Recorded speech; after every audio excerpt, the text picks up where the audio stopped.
Assalamu alaikum guys, barkanku da haka, barkanku da dawo YouTube channel ɗina mai suna Hausa Updates. A yau ina ɗauke muku da wata sabon tutorial. Zan gwada muku the best website to download any TV series. Website da yafi kowanne sauƙi wurin downloading na TV series a internet. Ku ni domin ganin yadda ake downloading na TV series.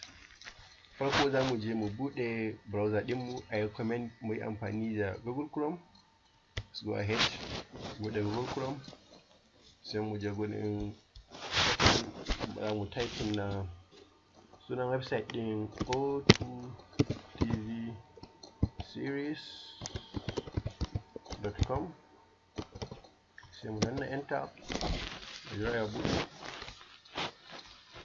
So kun ga a wannan website ɗin ba irin series da babu in as far as American series is concerned. Wannan website ɗin na downloading American series ne kawai, so babu irin su Indian series. Na san a cikin masu kallo akwai masu son ganin Z-World da kuma downloading su Indian series. Kada ku damu, insha Allah next time zan muku naku inda ake downloading na Indian series cikin sauƙi, kamar inda za ku ga inda ake downloading na American series cikin sauƙi. A nan za mu samu series kala-kala masu daɗi, masu nishaɗi, kamar su La Casa de Papel, Money Heist kenan, series da yake trending yanzu a duk duniya, irin su Game of Thrones, irin su The Flash, Legends of Tomorrow, Instinct, ga sunan dai kala-kala dai, sai wanda kuka zaɓa. Kuma abun mai daɗi a wannan website ɗin, sun yi grouping na komai cikin sauƙi. So idan kana so ka duba series da kake nema, kawai abin da za ka yi shine a yi grouping. Za ka yi scrolling ƙasa, za ka ga akwai inda aka saka A, B and C. Wannan yana nufin kenan duk wani series da ya fara daga A ko B ko C, gashi nan sun saka AG kamar Arrow. Akwai series mai suna Arrow, idan shi kake nema to duka shi ma yana nan gurin. Za ka je mu ka buɗe. Akwai B, irin series suka fara daga B kenan, irin su Breaking Bad, su Bones, dukansu shi ma za ka je mu, duk suna da wani series da sunan shi ya fara daga B, yana wannan category ɗin. Da series ma da ya fara da C, irin su Castle, irin su Came In, irin da sauransu dai, duk suna C. So yanzu za mu scrolling ne, muna neman series da zan tutorial da shi yau shine Warrior. Yanzu za mu scrolling zuwa kan W, za mu je mu danna mo TWX. Wannan series din yana displaying ads sosai, kana yi kana closing tab saboda su suna samun revenue din su ne daga ads da suke display. So danna mo, wannan ad ne, za mu kashe shi, ba shi da amfani.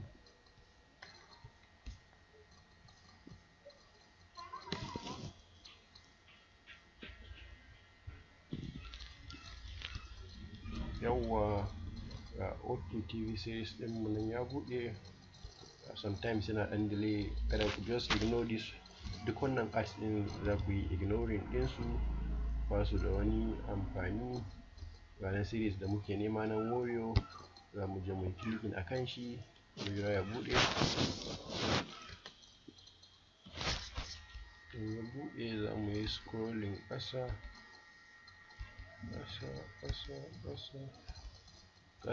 gashi season 1 ne kawai suka sake ba wannan, sai mu clicking akan season 1.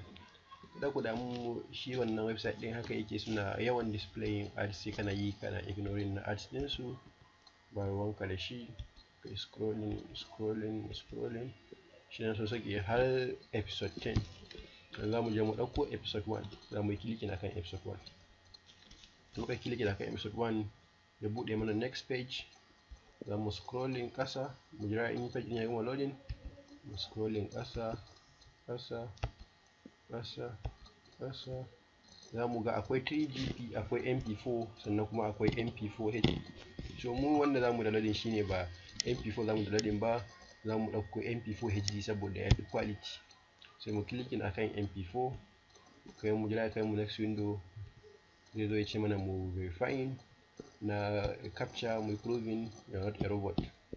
Zai ce maka please enter text shown in the image first and then click the continue download button. So yanzu za mu je mu saka wannan text din da muke gani a wannan hoton, sai mu je mu typing gashi nan capital letter V, sai small letter T da small letter Z da capital letter E da X. Dole ku saka shi in capital letter ne ku saka shi a capital letter, idan small letter ne ku saka shi a small letter, in ba haka ba ba ya wuce wannan din ba. Sai mu danna continue download, muka saka wannan din mu jira shi ya kai mu next window. So idan kana da IDM, I recommend ka yi shi da internet download manager.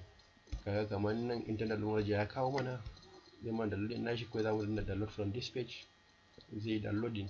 Idan kuma baka da internet download manager, abinda zaka yi shine kawai zaka zo nan gurin ka clicking, zai nuna maka option din download, sai ka danna download, shikenan zai fara zai downloading on computer ɗinka, kuma zai saving ne a download. Ni yanzu da yake ina da IDM, zan yi amfani da IDM na downloading. Daga cikin sauri download ɗin mu zai gama.